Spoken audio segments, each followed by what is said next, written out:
അങ്ങനെ നമ്മളെ ഗോവൻ ട്രിപ്പിൻ്റെ രണ്ടാമത്തെ ദിവസം കേട്ടോ. അങ്ങനെ നമ്മൾ രാവിലെ തന്നെ ഏർലി മോർണിംഗ് നമ്മൾ സ്കൂബ ഡൈവിങ് കാര്യങ്ങളെല്ലാം ചെയ്യാൻ വേണ്ടിയിട്ട് നമ്മൾ കടലിൻ്റെ ഉള്ളിലേക്ക് പോവാം. അപ്പോൾ നമ്മൾ നേരത്തെ ഒരു 6 മണി 6:30 ആകുമ്പോൾ നമ്മൾ എല്ലാം സെറ്റായിട്ട് നമ്മൾ അവർ പിക്ക് ചെയ്യാൻ വരും നമ്മളെ ബസ്സിൽ. അപ്പോൾ നമ്മളതിന് മെയിൻ റോഡിലേക്ക് പോകാം കേട്ടോ. നമ്മളെ റൂമിൽ നിന്ന് നേരെ മെയിൻ റോഡിലേക്ക് പോവുകയാണ്. നമ്മൾ ഫുൾ പാക്കേജ് എല്ലാവർക്കും കൂടെ ഒരു പാക്കേജ് നല്ല ബാർഗൈൻ ചെയ്ത് എടുത്താട്ടോ. നമുക്ക് ഏകദേശം 1000 റുപ്പീസ് ആയിട്ടുള്ളൂ. ഒരു സ്കൂബ ഡൈവിങ്, ബനാന റൈഡ്, അങ്ങനെയുള്ള പിന്നെ സ്പീഡ് ബോട്ട് റൈഡ്, പിന്നെ ബൈക്ക് റൈഡ്, വാട്ടർ ബൈക്കില്ലേ അതിൻ്റെ റൈഡ്, അങ്ങനെയുള്ളത്. അങ്ങനെ നമ്മൾ ബോട്ട് ജെട്ടിയിലെത്തി കേട്ടോ. അങ്ങനെ ബോട്ട് ജെട്ടിയിലെത്തി നമ്മൾ ഇന്ത്യക്കാർ പണിക്ക് പോകണവരെ കവറൊക്കെ ആയിട്ടാണ് നമ്മൾ ബോട്ട് ജെട്ടിയിലേക്ക് എത്തിയത്. നമ്മളെല്ലാ സാധനം മാറ്റാനുള്ള സാധനങ്ങളൊക്കെ എടുത്തിട്ട് നമ്മൾ ബോട്ട് ജെട്ടിയിലേക്ക് അങ്ങനെയായിട്ട് വന്നത്. അങ്ങനെ ഞാൻ നല്ല സെറ്റായിട്ട് നമ്മൾ ബോട്ട് ജെട്ടീൻ്റെ അവിടെ നിന്ന് കുറച്ച് ഫോട്ടോയൊക്കെ എടുക്കാൻ വേണ്ടി നല്ല ആറ്റിറ്റ്യൂഡ് ലെവലിലൊക്കെ നിൽക്കുന്നുണ്ട്. കാണുമ്പോൾ അങ്ങനെ തോന്നിയില്ലെങ്കിലും അങ്ങനെ നമ്മൾ അവിടെ നമ്മളെ എന്താ പറയുക പാക്കേജ് എടുത്ത ടീമിൻ്റെ അടുത്ത് നമ്മൾ പോയി നമ്മളെല്ലാ കാര്യങ്ങളും സെറ്റാക്കി. നമ്മളവർക്ക് എന്താ പറയുക സ്വിമ്മിങ് സൂട്ട് വേണമെന്നുണ്ടെങ്കിൽ നമ്മൾ സെപ്പറേറ്റ് റേറ്റ് വേറെ കൊടുക്കണം. അങ്ങനെ അതൊക്കെ കൊടുത്ത് ഏറെക്കുറെ ഗോവയിൽ ഇങ്ങനെയുള്ള സംഗതിയൊക്കെ പറ്റിപ്പാണ്. പിന്നെ നമ്മളെ നമ്പർ നോട്ട് ചെയ്യും, നമ്മളെ കയ്യിൽ നമ്പർ അടിച്ചു തരും. അതിനനുസരിച്ചാണ് നമ്മൾ ബോട്ടിലിരിക്കേണ്ടതും നമ്മളെ ഓരോരോ റൈഡിൽ കയറുന്നതും. അപ്പം നമ്മൾ കയ്യിൽ അതൊക്കെ വാങ്ങിച്ച് നല്ല ഇതായിട്ട് നമ്മളെ ബോട്ടിലേക്ക് കയറാൻ പോവാം. ബോട്ടെന്ന് പറയാൻ പറ്റില്ല, നമ്മളെ നോർമൽ നമ്മളെ ഹെമേൻ്റെ തോണി ഉണ്ടല്ലോ, അങ്ങനത്തെ ഐറ്റത്തിന്. അപ്പോൾ ഓരോരോ ബോട്ട് കയറിയിട്ട് അപ്പുറത്തേക്ക് ചാടി വേണം അടുത്തുള്ള ബോട്ടിലേക്ക് എത്താൻ. നമ്മൾ ആദ്യം തന്നെ നമ്മളെ ആ ഒരു പാലത്തും കൂടെ ഫസ്റ്റത്തെ ബോട്ടിലേക്ക് കയറി. അങ്ങനെ ആ ബോട്ടിലേക്ക് കയറാൻ വേണ്ടി ഇങ്ങനെ നിൽക്കണം. അപ്പോൾ എല്ലാവരും നല്ല എക്സൈറ്റ്മെൻറ്റിലാണ്. കാരണം വെച്ചാൽ അത്രയ്ക്കും നല്ല എന്താ പറയുക ടൂറിസ്റ്റ് ടീംസ് ഉണ്ട്. കാരണം വെച്ചാൽ അത്രയും ആൾക്കാരുണ്ട്. 4-5 ബോട്ട് നിറച്ച ആൾക്കാരാണ് എല്ലാവരും വന്നുകൊണ്ടിരിക്കുന്നുള്ളൂ. അങ്ങനെ ഓരോരോ ബോട്ട് ഫില്ലായി കഴിഞ്ഞാൽ അടുത്ത ബോട്ടിലേക്ക് ഇതാവും. എന്നിട്ട് ഓരോരോ ബോട്ട് എടുത്ത് ഇങ്ങനെ പോവുക ചെയ്യാം. അങ്ങനെ ഏകദേശം ഒരു നമ്മളെ ബോട്ട് ഏകദേശം ഫില്ലായിക്കൊണ്ടിരിക്കുന്നുണ്ട്. നമ്മളെ ഫ്രണ്ട് അനസിൻ്റെ വൈഫ് അവിടെ ഇരിക്കുന്നുണ്ട്, നമ്മൾ രണ്ടാളും ഇരിക്കുന്നുണ്ട്. അങ്ങനെ ബോട്ട് ഫില്ലായപ്പം നമ്മളെ ബോട്ട് അവിടെ നിന്ന് എടുത്തു. അങ്ങനെ ഏകദേശം കടലിലൂടെ 1.5 മണിക്കൂർ പോകാണ്ട് എന്നാലേ നമ്മളെ ഈ ഒരു സ്കൂബ ഡൈവിങ് ചെയ്യാൻ പറ്റിയ സ്പോട്ടിൽ എത്തുള്ളൂ. അത്യാവശ്യം നമ്മൾ സ്റ്റാർട്ട് ചെയ്തപ്പോൾ തന്നെ വൈബ് വേറെ ലെവലായിരുന്നു. നല്ല കിടിലം വൈബിലാണ് പോയിക്കൊണ്ടിരുന്നത്. നല്ല അടിപൊളിയായിട്ട് നല്ല സെറ്റപ്പിൽ ഇങ്ങനെ പോയിക്കൊണ്ടിരിക്കുന്നുണ്ട്. ആദ്യം തന്നെ നമ്മളൊരു പുഴയിൽ കൂടിയാണ് പോകുന്നത്, എന്നിട്ട് നേരെ കടലിലേക്കാണ് പോകുന്നത്. അപ്പോൾ നമ്മൾ കുറച്ച് നേരം പുഴയിൽ കൂടെ റണ്ണിങ് ഉണ്ട്. അപ്പോൾ അതിങ്ങനെ പോയിക്കൊണ്ടിരിക്കുന്നുണ്ട്. നല്ല വൈബായിരുന്നു രാവിലെ തന്നെ ആയതുകൊണ്ട് തന്നെ. അങ്ങനെ പുഴയിൽ നിന്ന് നേരെ കടലിലേക്ക് എത്തിക്കൊണ്ടിരിക്കുന്നു. അങ്ങനെ ആ റൈഡ് ഇങ്ങനെ പുഴയിൽ നിന്ന് നേരെ ഇങ്ങനെ പുഴയും കടലും ചേരുന്ന ഭാഗമാണ്. അപ്പോൾ നമ്മളെടുത്ത് കൂടെയൊക്കെ ഈ തോണി പോകുന്നതൊക്കെ ഈ ഇതേപോലത്തെ എന്താ പറയുക സ്കൂബ ഡൈവിങ്ങിനുള്ള ടീംസിനെ കൊണ്ട് പോകുന്നതാണ്. രാവിലെ പോയി കഴിഞ്ഞാൽ വൈകുന്നേരം തിരിച്ചു വരാൻ കഴിയുള്ളൂ. കാരണം വെച്ചാൽ അത്രയും ടൈം എടുത്ത് ചെയ്യുന്ന കാര്യങ്ങളാണ്. അപ്പോൾ നമ്മളിങ്ങനെ നേരെ ഏകദേശം കടലിലേക്ക് എത്തിക്കൊണ്ടിരിക്കുന്നു. തിരങ്ങനെ വന്നുകൊണ്ടിരിക്കുന്നുണ്ട്. അപ്പോൾ അതിൻ്റെ ഇടയ്ക്ക് നമുക്ക് കഴിക്കാനുള്ള സമൂസ കൊണ്ടു തന്നു. സമൂസയും പിന്നെ ഒരു പെപ്സും. നമ്മളെ നാട്ടിലത്തെ പോലെ വലിയ ടേസ്റ്റൊന്നുമില്ല, എന്നാലും വിശപ്പോണ്ട് ഇരുന്ന് കഴിച്ചു പോകും. അത്യാവശ്യം ബോറിംഗ് ആയിട്ടുള്ള സമൂസയും പെപ്സി ആയിരുന്നു. ഈ കടലിലൂടെ പോകുന്നത് കൊണ്ട് തന്നെ ഭയങ്കരമായിട്ട് എന്താ പറയുക ഈ മോഷൻ സീക്വൻസ് ഉള്ള ആൾക്കാർക്ക് സീനാണ്. എനിക്കൊന്നും ആദ്യമൊന്നും കുഴപ്പമില്ലായിരുന്നു. അങ്ങനെ നമ്മൾ പോയിക്കൊണ്ടിരിക്കുമ്പോൾ തന്നെ നമ്മളതിലിങ്ങനെ ആ ഒരു കടൽ കാക്ക എന്നറിയപ്പെടുന്ന ഒരു പക്ഷി ഉണ്ടല്ലോ, അങ്ങനെ ആ ഒരു സാധനം ഇങ്ങനെ പറന്നു വന്നുകൊണ്ടിരിക്കും. അപ്പോൾ നമ്മൾ ഈ സമൂസ കാര്യങ്ങൾ നമ്മളിങ്ങനെ കഴിക്കാൻ പറ്റാത്തൊരവസ്ഥ ആയതുകൊണ്ട് തീരെ ഒരു നമുക്ക് പറ്റുന്നൊരു ടേസ്റ്റിലല്ല സാധനമൊന്നും ഉള്ളത്. അപ്പം നോർത്ത് ഇന്ത്യൻ സ്റ്റൈലാണ്. അപ്പോൾ നമ്മൾ എന്ത് ചെയ്തു, നേരെ ഇങ്ങനെ കടൽക്കാക്ക് ഇങ്ങനെ എറിഞ്ഞു കൊടുക്കുകയാണ് ചെയ്യുന്നത്. മറ്റുള്ളതാണെങ്കിൽ ഈ എന്താ പറയുക ബോട്ടിൻ്റെ പിന്നാലെ ഇങ്ങനെ പറന്ന് വന്നിട്ട് ഫുഡ് എടുക്കാൻ വേണ്ടിയിട്ട് നിൽക്കുന്നുണ്ട്. നമ്മളിങ്ങനെ എറിഞ്ഞു കൊടുത്ത് അവന്മാരെ തന്നെ ഇങ്ങനെ കൊത്തിയെടുത്തോളും, താഴെ വിടാൻ സമ്മതിക്കില്ല. അജാതി ലെവലിൽ പറന്നുകൊണ്ടിരിക്കുന്നുണ്ട്. അത്യാവശ്യം നല്ല ലെവലിൽ തന്നെ ഈ സാധനങ്ങൾ നമ്മളെ പിന്നാലെ ഇങ്ങനെ വന്നുകൊണ്ടിരിക്കുന്നുണ്ട്. നമുക്ക് കുറേ റൈഡിങ് ടൈം ഉണ്ടായതുകൊണ്ട് നമ്മളിങ്ങനെ കുറേ റൈഡ് ചെയ്യാണ്ട് ഏകദേശം ഒരു 1.5 മണിക്കൂറോളം നമുക്ക് റൈഡിങ് തന്നെ ഉണ്ട്. അങ്ങനെ നമ്മളൊരു 1.5 മണിക്കൂറിന് ശേഷം നമ്മൾ ആ ഒരു സ്പോട്ടിൽ എത്തിപ്പെട്ടു. അവിടെ എത്തിയപ്പോൾ തന്നെ ഏകദേശം വെള്ളത്തിൻ്റെ കളറൊക്കെ മാറിയിട്ടുണ്ട്, ഒരു പച്ച കളറിലുള്ള വെള്ളം ആയിട്ടുണ്ട് കേട്ടോ. നമ്മൾ അവിടെ നിന്ന് ആ ഒരു കടലിൽ കൂടെ പോകുന്നിട്ട് നമ്മളൊരു ദ്വീപിൻ്റെ സൈഡിലെത്തി ഏകദേശം. അവിടുന്ന് ഏകദേശം ഒരു 1.5 മണിക്കൂർ ഏകദേശം നമ്മൾ ഓടിയുണ്ട്. എന്നിട്ടാണ് നമ്മൾ ആ ദ്വീപിൻ്റെ സൈഡിലെത്തി. അപ്പോഴേക്ക് തന്നെ ഞാൻ സൈഡായിട്ടുണ്ട് ഏകദേശം. കാരണം വെച്ചാൽ എനിക്ക് മോഷൻ സീക്വൻസിൻ്റെ ചെറിയ ഇഷ്യൂ ഉണ്ടായതുകൊണ്ട് നമ്മൾ ആ കടലിലൂടെ വന്നൊരു സീനും കൊണ്ട് തന്നെ എനിക്ക് ആകെ തലവേദനിക്കാൻ തുടങ്ങിയിട്ടുണ്ട്. അങ്ങനെ രണ്ടും കൽപ്പിച്ച് നമ്മൾ ഇറങ്ങണമല്ലോ, എത്രയൊക്കെ അവിടെ എന്തായാലും നമ്മൾ അവിടെ എത്തിയില്ലേ.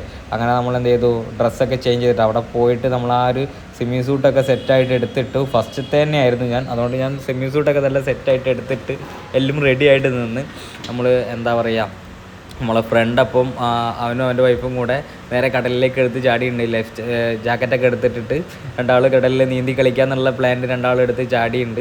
അവരങ്ങനെ നീന്തി കളിക്കുന്നുണ്ട്. അപ്പോഴേക്കും അപ്പുറത്തൊക്കെ ടീംസ് വന്നിട്ട് കുറേ ടീംസ് ബോട്ടിൽ ആളെ കൊണ്ടുവന്നിട്ട് സ്കൂബ ഡൈവിങ്ങിനുള്ള സെറ്റപ്പ് ചെയ്തുകൊണ്ടിരിക്കുന്നുണ്ട്. നമ്മളതിൻ്റെ ഇടയ്ക്ക് സ്വിമ്മിങ് സൂട്ടൊക്കെ എടുത്തിട്ട് സെറ്റായിട്ട് നിൽക്കുക കേട്ടോ. നമുക്ക് അത് കഴിഞ്ഞിട്ട് വേണം നമുക്ക് ആ ഒരു ജമ്പിങ് ചെയ്യാൻ. എന്തായാലും അതിൻ്റെ ഇടയ്ക്ക് നമ്മളെ ഫ്രണ്ട്സ് അവിടെ ഇങ്ങനെ വെള്ളത്തിൽ നല്ല ഉപ്പ് വെള്ളം അതിലാണ് ഇങ്ങനെ ചാടി കളിക്കുന്നുണ്ട്.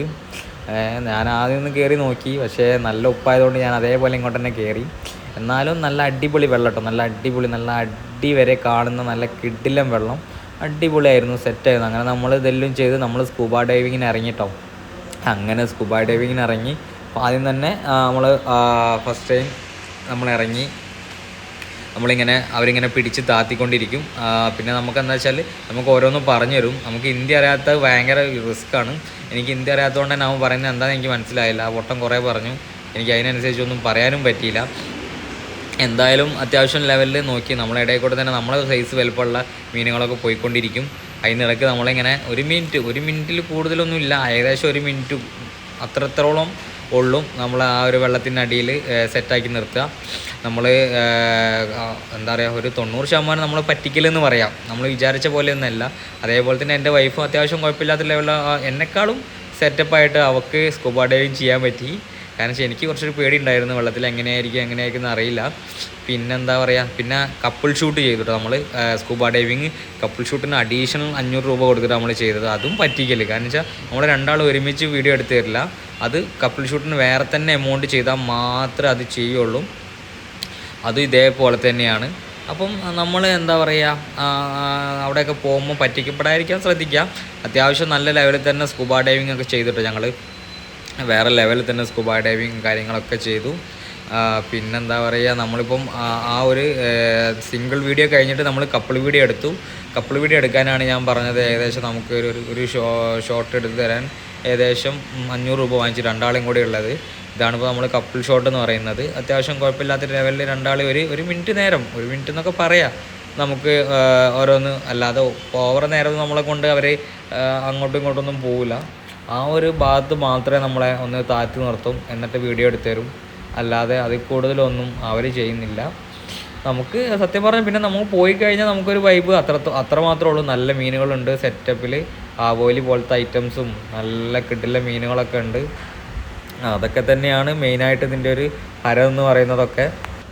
അതേപോലെ തന്നെ ബനാന റൈഡും അതും പറ്റിക്കലാണ്. ഒരു റൗണ്ട് അടിച്ച് കൊണ്ടുവന്നിട്ട് അവർ നമ്മളവിടെ കൊണ്ടുവന്ന് ഇറക്കിയിടും. അത്രേ ഉള്ളൂ. കാരണം വെച്ചാൽ വൻ പറ്റിക്കലാണ്. ഇങ്ങനെ പാക്കേജൊക്കെ എടുക്കുമ്പോൾ ശ്രദ്ധിക്കുക. കാരണം വെച്ചാൽ ഇതുപോലെ ഒന്നും അല്ല സത്യം പറഞ്ഞാൽ നമ്മൾ വിചാരിച്ചത്. നമുക്ക് ഇപ്പോൾ ഞാനിതാ ഈ ഒരു വണ്ടിയിൽ കയറി നമുക്ക് ഓടിക്കാൻ തരുമെന്ന് വിചാരിച്ചു, പക്ഷേ നമുക്ക് ഓടിക്കാൻ തന്നില്ല. അവരെന്നെ ഓടിക്കും, അവരെന്നെ കൊണ്ടുവന്ന് ഇറക്കി തരും. അങ്ങനെയാണ് ചെയ്യുക. നമുക്കൊന്നും ചെയ്യാൻ തരില്ല. അത് ഒരൊറ്റ റൗണ്ട് മാത്രം. എല്ലാവരും ഇത് കണ്ടിട്ട് ഇനി മേലെ അവിടെ പോയിട്ട് പാക്കേജ് എടുക്കാൻ നിൽക്കരുത്. കാരണം വെച്ചാൽ അത്രയേ ഉള്ളൂ. കാരണം വെച്ചാൽ ഇതിങ്ങനെ പോയിട്ട് ഓരോ ഓടിച്ചിട്ട് നമ്മളവിടെ കൊണ്ട് ഇറക്കി തരും. നമുക്ക് ഓടിക്കാൻ തരില്ല. നമുക്ക് ഓടിക്കാൻ തരുന്നുണ്ടെങ്കിൽ സെപ്പറേറ്റ് വേറെ പൈസ കൊടുക്കണം. നമ്മൾ പാക്കേജ് എടുത്തതിനേക്കാളും പുറമെ നമ്മൾ അത്രയും എമൗണ്ട് വേറെ കൊടുക്കണം.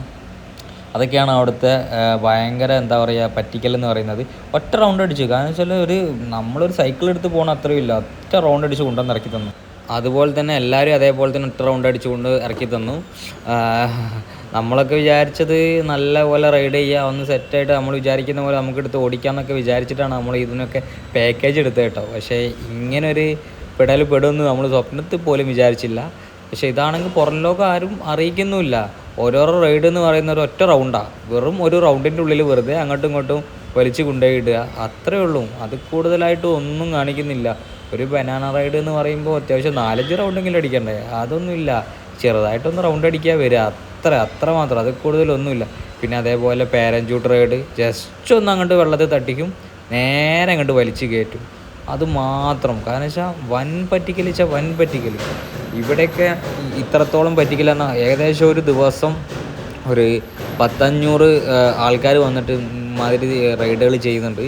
അതും എത്ര ടൈം കൊണ്ടുവരും ഒരു ടീമിനതാ ജസ്റ്റ് ഇറക്കുക കയറ്റുക അത്രയേ ഉള്ളൂ. വെറുതെ പറ്റിക്കൽ.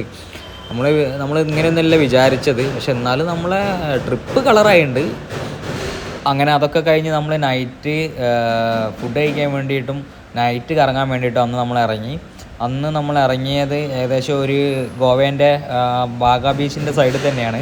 നമ്മളെ ഈ നൈറ്റ് പാർട്ടിയൊക്കെ നടക്കുന്ന DJ പോലത്തെ പാർട്ടിയൊക്കെ നടക്കുന്ന സ്ഥലത്താണ്. അപ്പോൾ അതിൻ്റെ ഇടയ്ക്ക് നമ്മളെ വൈഫിന് കുറച്ച് പർച്ചേസിങ് കാര്യങ്ങളുണ്ട് എന്ന് പറഞ്ഞാൽ നമ്മൾ ഓരോ സാധനങ്ങളും പർച്ചേസ് ചെയ്യാൻ വേണ്ടിയിട്ട് ആ ഒരു ടൗൺ ഏരിയയിൽ തന്നെ നമ്മൾ കുറേ പർച്ചേസിങ്ങിന് വേണ്ടിയിട്ട് ലോക്കൽ ഷോപ്പുകൾ കയറി. അത്യാവശ്യം വലിയ വിലയില്ലാത്ത സ്ഥലമായിരുന്നു. പിന്നെ അതിൽ തന്നെ നമ്മളത് കഴിഞ്ഞിട്ട് നമ്മൾ നേരെ എന്താ പറയുക ബാഗേൻ്റെ സെൻറ്റർ ഭാഗത്തായിട്ട് നമ്മൾ ഫുഡ് കഴിക്കാനുള്ള ഏരിയ തപ്പി ഇറങ്ങിയതാട്ടോ. അത്യാവശ്യം നല്ലൊരു ബാർ റെസ്റ്റോറൻറ്റ് നോക്കിയിട്ടാണ് നമ്മൾ ഇറങ്ങിയത്. അത്യാവശ്യം കുഴപ്പമില്ലാത്തൊരു ബാർ റെസ്റ്റോറൻറ്റ് നമ്മൾ കണ്ടപ്പോൾ നമ്മൾ അവിടെ കയറാമെന്നുള്ള പ്ലാനൊക്കെ എടുത്ത് നമ്മൾ എന്ത് ചെയ്തു, നേരെ അങ്ങോട്ട് വിട്ടു. നമ്മൾ അത്യാവശ്യം കുഴപ്പമില്ലാന്ന് കണ്ടപ്പോൾ നമ്മൾ ആ ഏരിയ ഒക്കെ കവർ ചെയ്യാമെന്നുള്ള ലെവലിൽ അങ്ങോട്ട് പോയി. അങ്ങനെ നമ്മൾ അവിടുന്ന് നല്ല അടിപൊളിയായിട്ടുള്ള ഫുഡൊക്കെ ഓർഡർ ചെയ്തു. നല്ല പാസ്ത ചെയ്തു. അതേപോലെ തന്നെ ചിക്കൻ നൂഡിൽസ്, പിന്നെ നമ്മൾ റൊട്ടി, എന്താ പറയുക ബട്ടർ നാൻ അങ്ങനെയുള്ള ഐറ്റം, പിന്നെ ചിക്കൻ ഗ്രേവി ഐറ്റംസും നല്ല അടിപൊളി ഫുഡായിരുന്നു കേട്ടോ. ഒരു രക്ഷയില്ല. നമ്മൾ നാട്ടിൽ കിട്ടുന്നതിനേക്കാളും നല്ല ഫുഡ് കിട്ടി നമുക്ക്. അങ്ങനത്തെ റെസ്റ്റോറൻറ്റിലൊക്കെ എക്സ്പെൻസീവ് ആണ്, എന്നാലും അത്യാവശ്യം നല്ല ഫുഡാട്ടോ. പാസ്ത ആണെങ്കിൽ പോലും നല്ല കിടിലം പാസ്ത, നമ്മളെ നാട്ടിൽ നിന്ന് കഴിക്കുന്ന കഫേയിൽ നിന്ന് കഴിക്കുന്ന അതേ ടേസ്റ്റിൽ നല്ല കിടിലം പാസ്തകൾ. എനിക്ക് തോന്നുന്നു ഗോവയിലൊക്കെ പോയി കഴിഞ്ഞാൽ കഴിക്കേണ്ട നല്ല വെസ്റ്റേൺ നല്ല ചൈനീസ് ഫുഡ് കഴിക്കുകയായിരുന്നു ഏറ്റവും ബെറ്റർ. എന്നാൽ നല്ല അടിപൊളിയായിട്ട് കഴിക്കും. മറ്റത് ഗോവയത്തെ നോർമൽ ഫുഡ് കഴിച്ച് കഴിഞ്ഞാൽ വയറിനും പ്രശ്നം വരും, എല്ലാത്തിനും പ്രശ്നം വരും. അതിനേക്കാളും നല്ലത് നമ്മൾ ഗോവയത്തെ നല്ല ചൈനീസ് ഫുഡ് കഴിക്കുക. അപ്പോൾ നമ്മളെ ഫ്രണ്ടും നമ്മളും നല്ല അടിപൊളിയായിട്ട് നമ്മൾ 4 പേരുണ്ടാകും കൂടെ നല്ല അടിപൊളിയായിട്ട് ഫുഡൊക്കെ കഴിച്ച് അന്നത്തെ നൈറ്റ് ബാഗയിലും ഒന്ന് കറങ്ങിയിട്ട് നമ്മൾ നേരെ റൂമിലേക്ക് പോകാനുള്ള പ്ലാനിങ് ആയിരുന്നു. അങ്ങനെ നമ്മൾ അങ്ങോട്ടും ഇങ്ങോട്ടും കുറച്ച് വീഡിയോ ഒക്കെ എടുത്തിട്ട് നമ്മൾ ഫുഡ് കഴിക്കായിരുന്നു. അങ്ങനെ എല്ലാവർക്കും ഭയങ്കരമായിട്ട് ഇഷ്ടപ്പെട്ടു കേട്ടോ. ഇങ്ങനെ കഴിക്കാൻ തുടങ്ങി എല്ലാവർക്കും ഭയങ്കരമായിട്ട് ഇഷ്ടം. നമ്മളെല്ലാവരും ഷെയർ ചെയ്തിട്ടാണ് കഴിച്ചത്, കുറച്ചിച്ച്. അപ്പോൾ നല്ല രസമാണ്. നമ്മൾ 4-5 ഫുഡ് വാങ്ങിയിട്ട് എല്ലാവരും കുറച്ചിച്ച് ടേസ്റ്റ് ചെയ്ത് കഴിക്കുമ്പോൾ നമുക്ക് നല്ല അടിപൊളിയായിട്ട് എല്ലാ ഫുഡും ടേസ്റ്റ് ചെയ്യാനും പറ്റും. അതേപോലെ തന്നെ നമുക്ക് എല്ലാം ആസ്വദിച്ച് കഴിക്കാനും പറ്റും. നല്ല ഒരു വെറൈറ്റി എക്സ്പീരിയൻസ് കേട്ടോ. അങ്ങനെ കഴിക്കുമ്പോൾ വേറെ തന്നെ ലെവലായിരുന്നു. അന്നത്തെ ആ നൈറ്റ് നമ്മൾ ആ ഫുഡ് കഴിച്ചത് വേറെ ലെവലായിരുന്നു. നമുക്ക് എന്തായാലും വേറെ തന്നെ ഒരു ഫീലിങ്സ് നമുക്ക് ആ ഒരു ഹണിമൂൺ ട്രിപ്പിൽ കിട്ടിയിട്ടോ. ഒരു ട്രിപ്പ് എന്ന് പറയുമ്പോൾ നമ്മൾ എത്രത്തോളം ആ ഒരു ഇമ്പോർട്ടൻറ്റ് കൊടുക്കുന്ന അതിനനുസരിച്ച് നമുക്ക് ആ ഒരു ഫുഡ് സെറ്റായില്ലെങ്കിൽ നമുക്ക് എന്താ പറയുക ഒരു സോങ് കിട്ടും.